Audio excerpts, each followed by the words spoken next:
Hey, what's up, you guys? I'm Sid. And I'm Breezy. And we're here with Christopher James. Hey, Christopher James.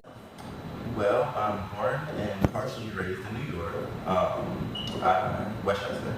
So I was in Elmsford and Mount Vernon, I would live in Elmsford with my grandmother, and then in Mount Vernon with my parents on the weekends, just so I didn't have to go to that terrible school.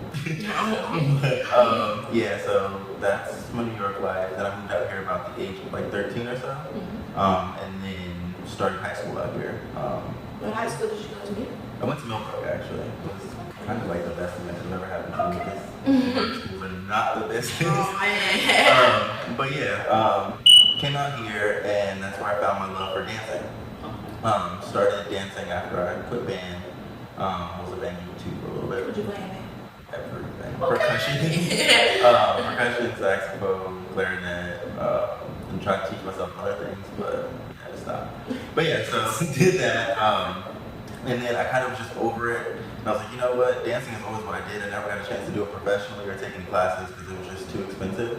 And I had the opportunity to do it. So I was like, you know what? It's about time for me to stop being like scared to do what I actually love and just go ahead and do it. So did it to my parents, dropped out of band, which they loved, and started taking dance. And didn't tell them to my first dance concert. Oh, wow. What a surprise. Surprise. what do you identify as? I definitely am gay, for sure. Never really had interest in females. I mean, it's cool for other people, but it's not for me. Were you born gay? Yes, for sure. I tried it out one time with a close friend, but nope, it was not for Chris at all. I mean, like, everybody always like makes fun of, well, not really makes fun of me, but everybody laughs at my family members because like I'm literally scared of it. Like I cannot. Like I can't. Like I don't know when that happened, but like I get really anxious and nervous. Like anytime I'm in uncomfortable situations with like females and they try to approach me, I get so uncomfortable. Like I've never been before. Like I'm like, no, the first thing that comes out of my mouth, like I'm gay. Back up. Like I can imagine though that you get approached a lot. Yeah. And then when I used to work in the clubs, I worked doing like cigarette promotions, and males, females, everybody would confront me and like it would just be so awkward for a female to come up to me because like I don't dress like a quote unquote straight guy, as you can tell. So like to have a female come up to me, like I try not to be rude because I'm never a rude person, but I'm just like, male. Like, 2 steps back. Like I don't need that. So yeah, that's that for sure. A lot of times with society viewing gay males, they automatically they think of them as weaker, or they think of them, as somebody, basically more girly. So how do you feel about that? I don't like that at all. I mean, there's a lot of stuff in society that I don't like. It's just, but you just kind of deal with it. I think it's stupid because me personally, I'm not into. I don't think that an extra feminine guy. I have lots of best friends. Every man at the end of the day is still a man. Like, we still go to the same bathroom, we still pee the same. There's nothing different about us. Like, we just literally, who we choose to be with and who we choose to sleep with is the only difference. And I mean, that's even down to race sometimes. Like, you may choose to just date inside of your race or outside of your race. It's the same thing. I choose just to date a different gender, or the same gender, not a different gender. So, and that doesn't make me weaker because I'm deciding. It's like saying, oh, you're weaker because you only decide to date white people. Like, what sense does that even make if you say it like that? You know what I mean? Like, that has nothing to do with my strength. Sure. Me going to the gym has to do with my strength. That's my answer in that.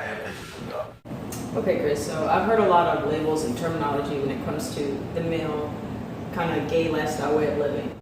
So there's a couple different labels. We can talk about top, bottom, verse, and that's just like purely sexual, what you choose to do. And then there's other stuff like twinks, bears, otter, all that stuff, and that's just like classifying you as like who you are on the outside, kind of. So I'll go into that a little bit. Like a twink, a lot of people would classify me as a twink, I guess, because a twink is someone who looks younger, or looks, they're usually skinny, they don't have a lot of hair on them. So I guess you would classify me as a twink. Not very built or muscular, just like slim. Then like bear is like a big dude that has like hair all over them, i.e. bear. Yeah, and then yeah, pretty much. And top, bottom, and verse. Now that is something that I feel like every guy that's gay has to classify themselves as because it's what you prefer sexually. Personally, I'm a verse. That means I can do both. Top, of course, would be the person who gives. Bottom is the person who's receiving. Do they only receive or like? I mean, it's so shady. In my experience, I've been in a relationship for the last 5 years, so I don't have too much experience. But like just from what I know and my friends talking and stuff, there's a lot of bottoms that say that they're, or no, the other way around. There's a lot of tops that say that they're just tops, and I'm talking to you. They out there claiming that they just are tops, and then behind closed doors or for the right person, they'll bottom. Which I don't find anything wrong with that. Well, why do you think people do that? Because I think it's back to what we talked about earlier, where the masculinity, they feel like their masculinity is taken away when they bottom. And I'm so glad that I found the person that I found, because we don't have that issue of feeling emasculated when we bottom for each other or whatever. It is what it is. It's pleasure. Literally, it's pleasure. It doesn't have anything to do with your masculinity. It's just what you prefer. So it kind of, like I said, it pisses me off that people fall victim to that a little bit, and they want to act like there's something that they're not. Like, we're trying to progress in life. We're trying to be who we are. Why hide any of that? That's hindering the process. That's all it's doing. And for people who talk about they want so many rights, it's stupid to deny yourself that right to be who you are and then say you want to be who you are. So Chris, if you could tell us like a little bit more about your coming out story, would you tell how'd you do it? So my coming out story is so interesting. I think that it's like, it could appeal to so many different people. Like, I just thought that I didn't, well, I'm lying. I didn't think it was gonna be simple, but I just wanted it to be simple, but it wasn't. So when I was, right before I actually moved, about a year or so before I moved, so when I was like 12 or 11, I believe, I had talked to, or I was with my sister. My sister is also gay too, so it's pretty cool. She identifies more so as a guy. Me and her actually joke around with each other with my dad, and we're like, it's pretty much your fault, and you literally switched us at birth. I was so afraid, but like this had been on my mind for so long because I had always known that I was different, but I never really knew what to call it. Like, I knew what it was though, I was just afraid to accept it. And I finally got to that point where I accepted it, and it was just like one day I woke up and I was like, well, I think I'm gay. And just never had said it out loud to anybody or even myself. So it was really scary. And I was sitting in the car. She went inside of her girlfriend's house really quick to go grab her clothes and stuff. And I looked back at her girlfriend and I was like, I'm so scared right now. I don't know what to do, but I want to tell you something. Can you promise that you're not going to say anything to anybody? And I looked back at her and I was like, I think that I'm gay. Actually, I'm lying. I think I might have said bisexual at that time anyway. So I said that to her or whatever, and she was like, oh my God. She was like, that's really cool. That's awesome. She was like, you need to tell your sister. I was like, I'm afraid. Like, I don't want to even tell her. She was like, oh no, you need to tell her. Like, she's going to die. And I was like, okay, cool. So she gets back in the car and I looked at her in her eye and I was like, I have to tell you something. And she was like, what? And I was like, I'm bisexual. And I have never in my entire life heard my sister scream like a girl. She screamed so freaking loud. Like, she was so happy. She was like, oh my God, I've always wanted a gay brother. She was like, she was like, I always thought it was gonna, I'm not gonna mention their name, but she was like, I always thought it was gonna be our other brother. And I was like, oh my God. I was like, I could never imagine that. So she called my dad on the phone really quick and she was like, Chris is gonna stay the night at my house, is that cool? And he was like, yeah. So we go to her house and she literally broke out Noah's Ark. We watched the entire thing that entire night. And that was just like the best experience of my life. It was the first time that I could see people like I wanted to be on TV. It was just amazing. And it didn't hurt that they were sexy as hell too.